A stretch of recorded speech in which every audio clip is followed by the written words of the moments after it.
반갑습니다. 11월 4일 토요일 큐티 스케치 시간입니다. 오늘 본문은 잠언 11장 16절부터 31절까지의 말씀입니다. 오늘 본문은 이렇게 시작합니다. 유덕한 여자는 존영을 얻고 근면한 남자는 재물을 얻느니라. 인자한 자는 자기의 영혼을 이롭게 하고 잔인한 자는 자기의 몸을 해롭게 하느니라. 오늘 본문도 지혜에 관한 이야기를 합니다. 유덕한 자, 덕이 있는 여자, 덕이 있는 사람이 존영을 얻고 근면한 남자가 재물을 얻는다. 지혜에 가까운 것, 또 하나님의 성품에 가까운 것은 복을 얻는다. 그 반대는 복을 못 얻는다. 이게 이제 주제죠. 하나님은 우리가 적당하게 남에게 해를 끼치지 않는 선에서 머물러 있기를 원치 않습니다.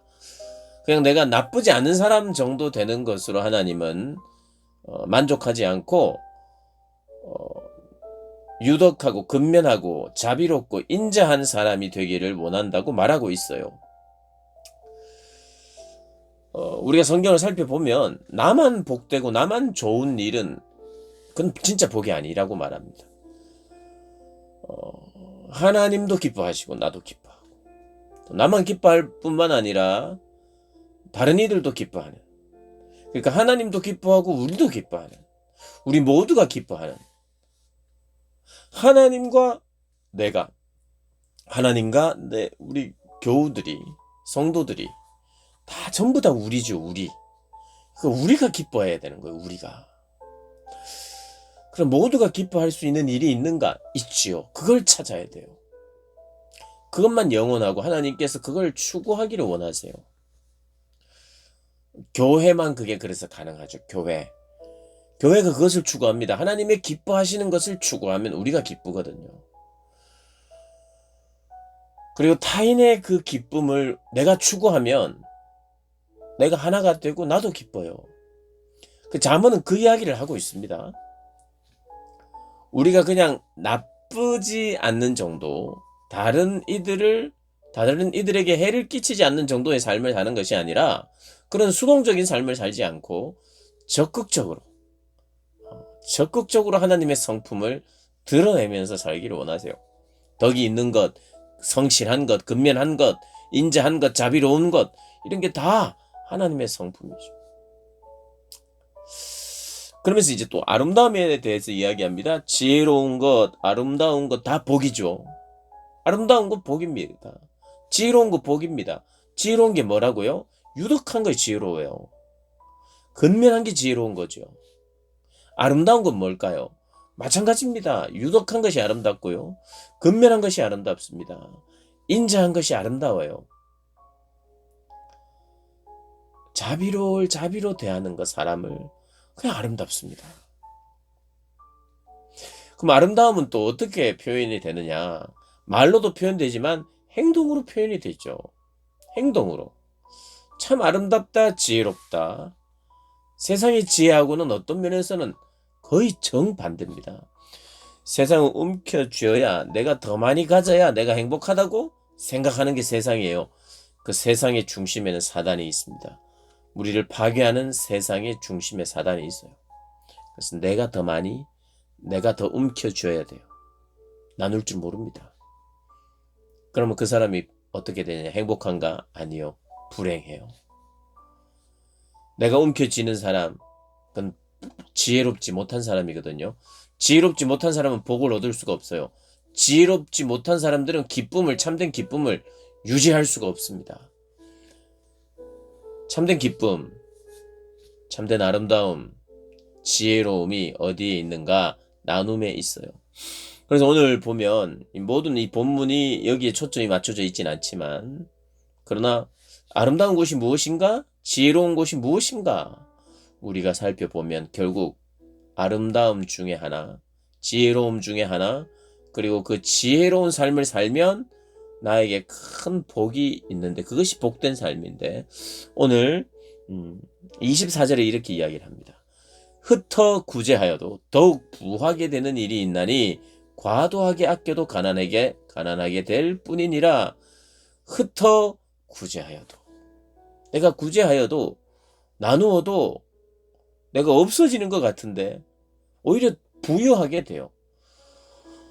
실제로 내가 나누었는데 그 나눔에 대해서 고마워해서 더 좋은 것을 받기도 하고 받게 하시기도 하는 하나님의 은혜가 있어서 부하게도 되고, 그러나 그것을 말하는 것이 아니라, 그것은 그렇게 많지 않아요. 내가 한 100만 원 정도 귀하게 이웃을 위해서 사용했는데 하나님 500만 원, 1000만 원 주실 수 있는가? 그럴 수 있어요. 그러나 매번 그렇지도 않고 모든 사람에게 그렇게 적용되는 건 아니에요. 그러나 모든 사람에게 그리고 매번 적용되는 것이 있다면 마음의 풍요로움입니다. 이것은 성경이 말하는 진리일 뿐만 아니라 우리가 이 땅을 살아가는 일반인들에게도 내가 구제하고 나눌 때 내 속에 참 뿌듯함이 있고 만족함이 있다고 말해요. 그리고 뇌를 연구하는 사람들도 그런 이야기를 합니다. 내가 만족하는 거예요. 하나님이 우리를 누군가를 돕고 사랑하는 존재로 만들었기 때문에 내가 그냥 어떤 사람을 자비롭게 대하고 그를 도와주고 사랑할 때 참된 인간의, 하나님이 원하시는 인간의 모습을, 자기는 하나님을 인정하지 않는다 할지라도, 하나님을 모르는 사람이라 할지라도 하나님이 그렇게 만들었기 때문에 그런 마음이 있을 뿐만 아니라 그렇게 행할 때 일종의 보상이 된다는 거예요. 내 마음의 보상이. 그래서 우리가 그런 걸 경험했습니다. 어려운 사람들을 일으켜줄 때, 도와줄 때 우리 마음에 기쁨이 생겼다. 그것은 내가 오히려 나누어 줬는데도 불구하고 기쁨이 생기는 거예요. 어떻게 설명이 가능합니까? 경험적으로 설명이 가능해요. 아니, 내가 나누어 줬는데 어떻게 내가 기쁜가? 우리는 경험해 봤습니다. 오히려 나눌 때, 도울 때, 자비로 대할 때. 그런데 그 삶이 쉽지만은 않아요. 우리의 본성하고 딱 들어맞지 않기 때문에. 첫 번째 반응은 오히려 돕지 않고 구제하지 않고 희생하지 않는 것이 우리의 첫 번째 반응일 수 있어요. 그러나 원래 우리 영혼의 만족과 기쁨은 나눌 때 하나님이 기뻐하시고 그 사람도 기뻐하고 그러면 내가 기쁜 거예요. 아니, 하나님이 어떻든 사람이 어떻든 내가 기쁘고 봐야지. 물론 내가 좋아하고 내가 기쁜 것 분명히 있습니다만은 훨씬 더 많은 경우에 하나님이 기뻐야 내가 기뻐요. 다른 이들이 기뻐야 내가 기뻐요. 우리 하나님이 그렇게 공동체적으로 우리를 만들었어요. 그래서 우리는 사실은 하나님의 기쁨을 의식해야 되고 다른 이들의 기쁨을 의식하면서 살아야 됩니다. 그 사람만 건강하고 그 사람만 지혜롭고 그 사람만 아름답습니다. 26절에 25절에 구제를 좋아하는 자는 풍족하여질 것이요 구제를 좋아하는 자는 풍족해진대요. 하나님이 물질도 풍족하게 해줄 줄 믿어요. 그러나 더 근본적으로는 내 마음이 풍요로워집니다. 남을 윤택하게 하는 자는 자기도 윤택하여질 것이라고 말합니다. 26절에 곡식을 내놓지 아니하는 자는 백성에게 저주를 받을 것이나 파는 자는 그의 머리에 복이 말이라. 곡식이 다 떨어졌을 때 없을 때 흉년의 때에 이게 내가 쥐고 있어야지 나만 먹어야지 하는 사람은 저주가 임한다는 거예요. 이거 내가 잘 남겨뒀다가 더 어려워질 때 더 비싸게 팔자 이러면 저주를 받는다는 거예요. 근데 그것을 그때 팔 때 필요한 사람에게 필요할 때 팔 때 혹은 또 구제할 때 그때 내가 복을 받는다라는 것입니다. 그래서 선을 간절히 구하는 자는 은총을 얻고 악을 더듬어 찾는 자는 악이 임한다라고 말합니다. 자기의 재물을 의지하는 자는 패망하려니와 의인은 푸른 잎사귀 같아서 번성하리라. 자기 집을 해롭게 하는 자의 소득은 바람이라. 미련한 자는 마음이 지혜로운 자의 종이 되리라. 오늘 우리가 이 말씀을 통해서 하나 기억해야 될 것은, 물론 우리가 다른 내용을 통해서도 은혜를 받고 적용할 내용이 많습니다. 근데 하나 제가 말씀드리고 싶은 것은 지혜로운 것, 아름다운 것은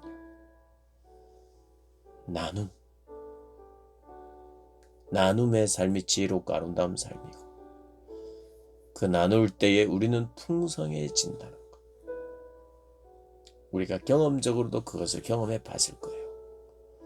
그렇게 살라고 오늘도 우리의 생명을 연장시켜 주셨다는 것 우리가 기억하고, 연장시켜 준 한날, 그리고 우리에게 펼쳐질 미래 하나님이 허락하셨다면 우리가 지혜롭게 살기를 원하십니다. 그리고 아름답게 살기를 원하세요. 그것은 주로 사랑과 나눔으로 표현되고 나타난다는 것 잊지 않고, 그러한 삶을 살아내는 저와 여러분 되시기를 주님의 이름으로 축복합니다.